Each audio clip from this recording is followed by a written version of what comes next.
Parak HaMoicher is Asfina Daf Ayin Test, sponsored the Refuah Shlema for Chayarivka Bas Esther. We begin with the Mishnah. One who sells a donkey sells its foal. One who sells a cow does not sell its calf. The Gemara explains if the sale was non-specific, then even the foal would not be included in the sale of the donkey. The cases where the seller stipulated a nursing donkey or cow. Concerning the cow, it does not include the calf, because his selling a nursing cow could be for its milk, whereas concerning the donkey, it could only be to include the foal. The Gemara explains why a foal is called a siach and digresses to a homiletic discussion of verses in the Torah describing the conquering of Sichon Moab by Sichon. The gist of it is as follows. The righteous, who have conquered their desires, calculate the benefit of performing mitzvahs and the detriment of doing sins. Because of this, they are built in this world and established in the afterlife. Ir Sichon ki eish yotza mecheshbon le'avo mikiyas Sichon, ochla ir Moav ba'alei bamos arnon, vaniram avad cheshbon ad divon. However, one who acts as an ayah, a fool who is influenced by Sichon Noed, gentle persuasion, who is arrogant, rationalizing there is no reckoning, will ultimately be consumed by the fire of the righteous, who overcome their desires to calculate properly, ad medva, until their ultimate destruction. This is caused by their neglecting the Torah and the spiritual fire, leading them to ultimate destruction in Gehenna. The next rulings in the Mishnah are one who sold a manure dump, sold its manure as well. One who sold a water pit, sold its water as well. And one who sold the beehive, sold the bees as well. And one who sold the dovecot, sold the doves as well. In all these cases, the contents are subsidiary to their containers. The Gemara discusses the contents regarding the act of consecration. A Mishnah categorizes consecrated items in three categories.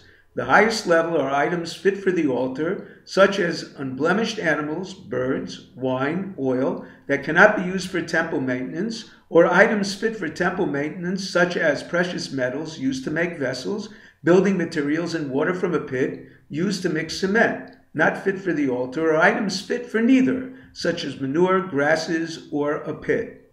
Regardless of their level of sanctity, both the item and its contents are consecrated and subject to misappropriation. However, this is true only if the contents were in the container at the time of consecration. Therefore, according to Rabbi Yehuda, one who consecrated a pit that subsequently filled with water, a manure dump that subsequently filled with manure, or a dovecot subsequently filled with doves, their contents do not belong to Hegdish and not subject to misappropriation. A tree or field that subsequently bore fruit, or grasses, their contents belong to Hegdish, but are not subject to misappropriation because they were not included in the consecrator's vow. Rabbi Yossi holds it makes no difference. If they are consecrated, misappropriation applies. The Gemara concludes that Rabbi Yossi disputes Rabbi Yehuda only regarding grasses growing in a field or fruits growing on trees. He does not hold that the intent of a consecrator is to include future contents. The Gemara brings a dissenting opinion based on Rabbah's interpretation of a similar dispute in a brisa between the Tanna Kama and Rabbi Elazar and Rabbi Shimon. According to Rabbah, the dispute between the Tanna Kama and Rabbi Elazar concerns a pit and a dovecot, but a field or orchard, both agree one misappropriates its produce because they are nourished from the land and included in its original consecration. However, pits and dovecots, when the containers are empty, their dispute concerns a concept disputed by Rabbi Meir and the Rabbanan. Is it possible to transfer a davar shelo bal olam, something that exists only in potential? Tanna Kama holds, like the Rabbanan, one cannot transfer the water until it fills the pit, or doves fill the dovecot.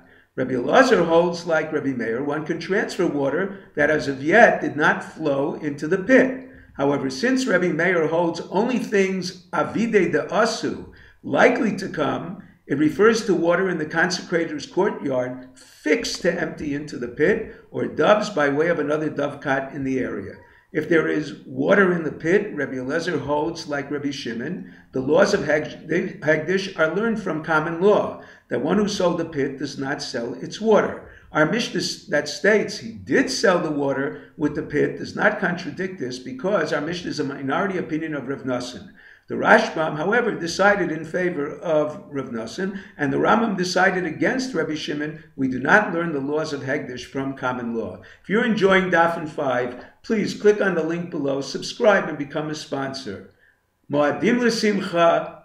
Have a good moed.